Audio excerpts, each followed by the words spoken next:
नमस्कार, स्वागत है आपका। आप देख रहे हैं प्राइम टीवी। मैं कीर्ति लेकर हाजिर हूँ देश और दुनिया की तमाम खास खबरें। नरसिंहपुर के साली चौक स्थानीय सिद्धि विनायक वेयर हाउस में शासन द्वारा गेहूं खरीदारी केंद्र बनाया गया, जिसमें किसानों की सहूलियत के साथ गेहूं तुलाई की जा रही है। आपको बता दें कि पिछले 2 दिनों से अचानक मौसम के बदलने से केंद्र में रखे गेहूं को सुरक्षित भंडारण किया जा चुका है और कुछ किसानों के गेहूं ट्रैक्टरों में त्रिपाल लगाकर सुरक्षित रखे हुए हैं, जिनको मौसम सामान्य होते ही प्राथमिकता से तुलाई के लिए भेजा जाएगा। इस मामले में अधिकारियों का कहना है कि वो किसानों की समस्याओं को प्राथमिकता के साथ सुनते हैं, लेकिन किसी भी किसान ने संबंधित उपार्जन केंद्रों को लेकर अभी तक किसी भी प्रकार की समस्या नहीं बताई है। कुछ लोगों द्वारा अव्यवस्थाओं की झूठी अफवाहों को सोशल मीडिया पर फैलाया जा रहा है। कांग्रेस विधायक आरिफ मसूद ने भाजपा सरकार में बढ़ती महंगाई, कोरोना मरीजों का निःशुल्क इलाज करने, बिजली का बिल माफ करने की मांग को लेकर 20 मई को सभी लोग अपने घरों पर काले झंडे लगाकर विरोध करने की अपील की है। उन्होंने सरकार पर कोरोना मरीजों के साथ खिलवाड़ करने का भी आरोप लगाया है। कोरोना काल में लगातार हो रही मौतों के लिए कांग्रेस ने बीजेपी सरकार को जिम्मेदार ठहराया है। तो चलिए आपको भी सुनाते हैं कि कांग्रेस विधायक ने और क्या कुछ कहा। की एम्बुलेंस का प्रयोग नहीं किया गया। क्यों नहीं किया गया 108 की एम्बुलेंस का प्रयोग? क्योंकि साहब उनके नाम में नहीं था कि कोई व्यक्ति मर जाए इसलिए ले जाएं। तो भाई शव वाहन ना बनाते, लेकिन ऑक्सीजन तो उसमें था। उसमें हम चंद घंटे जो हमारे अस्पताल में, कुछ अस्पतालों में बेड खाली थे और जो मरीज तड़प रहे थे, अगर 108 का उपयोग करके उसका हमने कर लिया होता तो जितनी वाहन थी उसका बहुत कुछ हम लोग यूज कर सकते थे। ये तमाम विफलताएं, इंजेक्शन की कालाबाजारी, आज भी आपने सुना, शुरू दिन से हम कहते आ रहे हैं, तमाम इंजेक्शन की कालाबाजारी में भाजपा के लोग क्यों लिप्त थे? तो बड़ा साफ मेरा आरोप है कि मंत्रियों ने इंजेक्शन अपने हाथों में लिए, अधिकारियों पे डंके की चोट कर इंजेक्शन लिए और जनता तक नहीं पहुंचने दिया और फिर इनके रतलाम में कोविड-19 महामारी में सबसे आवश्यक ऑक्सीजन की सुचारू व्यवस्था को लेकर सरकारी ऑक्सीजन प्लांट नहीं लगने को लेकर भाजपा में राजनीति शुरू हो गई है। भाजपा के वरिष्ठ नेता और पूर्व सहकारी बैंक अध्यक्ष अशोक जैन चौटाला ने 7 माह पहले केंद्र सरकार द्वारा स्वीकृत ऑक्सीजन प्लांट अभी तक रतलाम में नहीं लगने पर विधायक चैतन्य कश्यप को जिम्मेदार ठहराते हुए उनमें संघर्षशीलता का भाव बताया है। श्री जैन का कहना है कि जब केंद्र सरकार ने 7 माह पहले प्रदेश के 8 जिलों के लिए ऑक्सीजन प्लांट लगाए जाने की स्वीकृति दी गई थी, उसमें से 7 जिलों में प्लांट लग गए, तो रतलाम में अभी तक ये ऑक्सीजन प्लांट क्यों नहीं लगा, जबकि ऑक्सीजन प्लांट लगाने के आदेश 2 नवंबर को ही जारी हो गए थे। अब केवल एकमात्र रतलाम जिला ही बाकी रह गया है जहां ऑक्सीजन प्लांट नहीं लगा। श्री जैन ने इसके लिए सीधे सीधे शहर विधायक पर निशाना साधते हुए कहा कि शहर के जनप्रतिनिधि में जागरूकता का अभाव है, जिसके चलते ये काम पूरा नहीं हो पा रहा है। कोविड के दौर में हमारे लिए जहां सर्वाधिक रूप से उपचारित मरीज भर्ती है वो एकमात्र स्थान मेडिकल कॉलेज। इसलिए मेडिकल कॉलेज में जहां हमने भविष्य की संभावनाओं को लेकर भी और बीते 2 दिन पहले जब मीटिंग की हमने बेड क्षमता बढ़ाने का निर्णय लिया था। मुझे संतोष है इस बात का कि हमने जो निर्णय लिए हैं उसके करीब करीब हम किनारे पहुंच रहे हैं। जो छोटे स्थान है, तहसील प्लेस है, बड़े स्थान है जहाँ संभावना थी, जैसे जिला चिकित्सालय रतलाम है, मेडिकल कॉलेज है, आलोट ताल, छोटे से नामली और लीलपाम जैसी जगह पे भी हमने ऑक्सीजन बेड बढ़ाने की बात की और उम्मीद कर रहे हैं कि जिस ढंग का अभी 2-3 दिन का ट्रेंड बना है, 2-5 दिन का, और जो रणनीति बनी, कोई भी व्यवस्था को जीतने के लिए उसकी प्लानिंग पर डिपेंड करता है। भगवान की दया से प्लानिंग यहाँ अच्छी बनी है तो उसका लाभ हमको मिलेगा।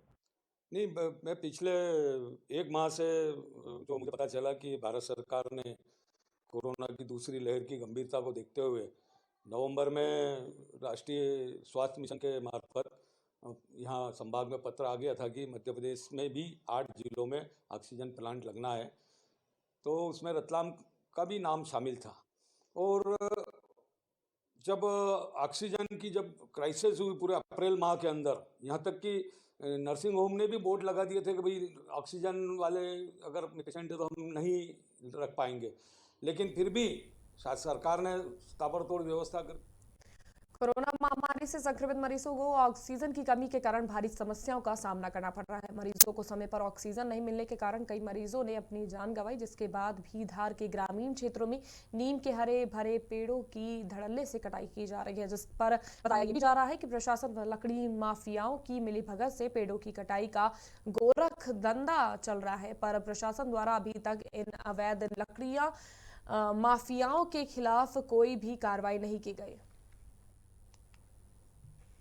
मध्य प्रदेश में गुना में प्रशासनिक अधिकारी की मनमानी का मामला सामने आया है। बता दें कि पिछले दिनों कोरोना ब्रेक करने में लापरवाही और लगातार हो रही शिकायतों के चलते गुना कलेक्ट्रेट कुमार पुरुषोत्तम का गुना से तबादला हुआ था और उनकी जगह फ्रैंक नोबेल गुना के नए कलेक्टर बनाए गए हैं। और कुमार पुरुषोत्तम के निवास छोड़ने के बाद भी उनकी नेम प्लेट बंगले पर लगी हुई है, जबकि नए कलेक्टर उस बंगले में मौजूद है। बता दें कि जिस पर यह कहा जा रहा है कि प्रदेश के मुखिया के करीबी होने के कारण जिला प्रशासन के कर्मी भय के चलते नेम प्लेट नहीं बदल पा रहे हैं।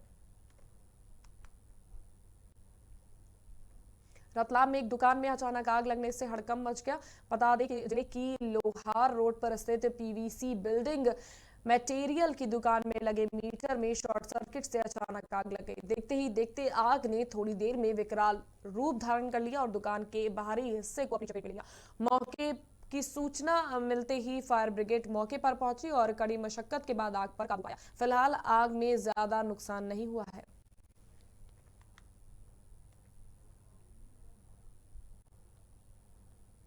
रीवा में कोरोना के साथ ही ब्लैक फंगस इन्फेक्शन ने स्वास्थ्य महकमे को परेशान कर दिया है। यहां रोज नए ब्लैक फंगस से पीड़ित मरीज मिल रहे हैं। संभाग में एक महिला की मौत हो गई, जबकि 11 मरीजों का इलाज चल रहा है और 4 गंभीर मरीजों को भोपाल रेफर कर दिया गया है। बता दें कि प्रदेश के 5 अस्पतालों को ब्लैक फंगस के इलाज के लिए चिन्हित किया गया है। इनमें से एक सुपर स्पेशलिटी हॉस्पिटल रीवा भी है। यहाँ ब्लैक फंगस का इलाज करने के लिए मेडिसिन, सर्जरी, एनटी विभाग के विशेषज्ञों को रखा गया है। जैसे कि आप सभी जानते हैं कि इस समय हम लोग कोविड की महामारी से लड़ रहे हैं, जूझ रहे हैं। इसी के साथ अभी इस समय म्यूकोरमाइकोसिस के केसेस, जो ब्लैक फंगस के नाम से जाना जाता है, उसके केसेस हमें तेज़ी से वृद्धि हो रही है और प्रदेश में सभी मेडिकल कॉलेज में इसकी व्यवस्था की गई है। इसके साथ ही रीवा मेडिकल कॉलेज में भी इसके लिए व्यवस्थाएं की गई हैं और ये जिम्मेदारी सुपर स्पेशलिटी ब्लॉक को दी गई है, जो म्यूकोरमाइकोसिस के केसेस के ट्रीटमेंट। सिंगरौली बरगवा थाना क्षेत्र के डायल 100 का ड्राइवर शराब के नशे में जमकर कोहराम मचाता दिखा। बता दें कि डायल 100 का ये ड्राइवर शराब के नशे में धुत होकर तेज रफ्तार में वाहन चला रहा था, जिससे गुडबरहरा में चेक पोस्ट पर बने प्रतिशाले में जाकर ठोकर मार दी, जिसके बाद ड्राइवर वहां से भाग निकला, लेकिन उसे गनई चेक पोस्ट पर पकड़ लिया गया। फिलहाल हादसे में किसी को गंभीर चोटें नहीं आई हैं, लेकिन जिस प्रकार से ड्राइवर द्वारा कानून को तोड़ा गया, उससे पुलिस की साख पर बटा लगा है और डायल 100 पायलट के द्वारा की गई इस हरकत से जिले में आक्रोश का माहौल है।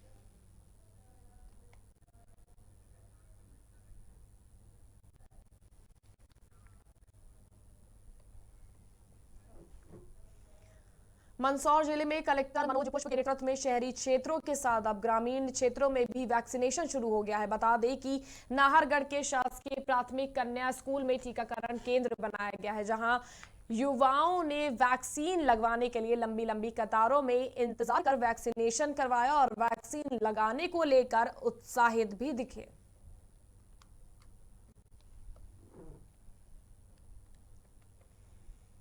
शाहजहांपुर में शादी समारोह में हर्ष फायरिंग करने वाले अभियुक्त के वायरल वीडियो को प्राइम टीवी पर दिखाने के बाद खबर का असर हुआ है, जिसमें फायरिंग करने वाले अभियुक्त की शिनाख्त राकेश सिंह पुत्र हरपाल सिंह निवासी ग्राम भांबी के रूप में की गई है, जिसे मुखबिर की सूचना पर भांबी नहर पुल के पास से गिरफ्तार किया गया है, जबकि पुलिस ने अभियुक्त के पास एक आवाज तमंचा व 2 जिंदा कारतूस बरामद की है। आरोपी खिलाफ थाना बंडा में अभियोग पंजीकृत कर न्यायिक हिरासत में भेज दिया गया है।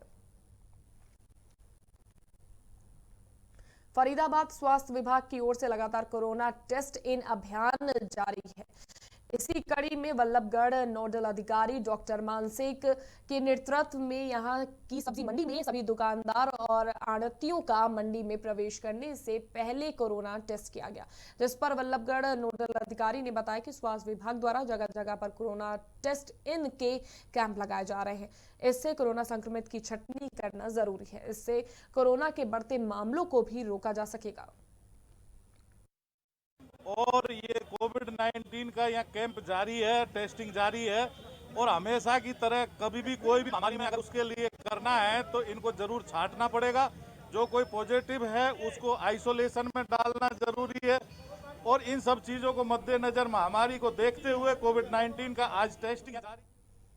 कोरोना काल के इस दौर में लोगों के काम धंधे पूरी तरीके से चौपट हो चुके हैं। ऐसे में लोगों के पास काम नहीं है तो वहीं प्रवासी मजदूर भी काम के लिए दर दर भटक रहे हैं। फरीदाबाद के प्रवासी मजदूरों का मानना है कि उन्हें कोरोना से डर नहीं है बल्कि भूख से डर है, क्योंकि उनके परिवार भूखे हैं और उनके लिए खाना खाने को नहीं है, इसलिए वो घर से बाहर काम की तलाश में निकलते हैं। परंतु लॉकडाउन के चलते पुलिस उन्हें डंडे मारकर वापस भगा देती है। ऐसे में उनकी जिंदगी मुश्किल भरी हो गई है। ऐसे में प्रवासी मजदूर साफ तौर पर सरकार से गुहार लगा रहे हैं कि उनकी ओर भी सरकार का ध्यान जाना चाहिए ताकि उनके परिवारों का भी पेट भर सके।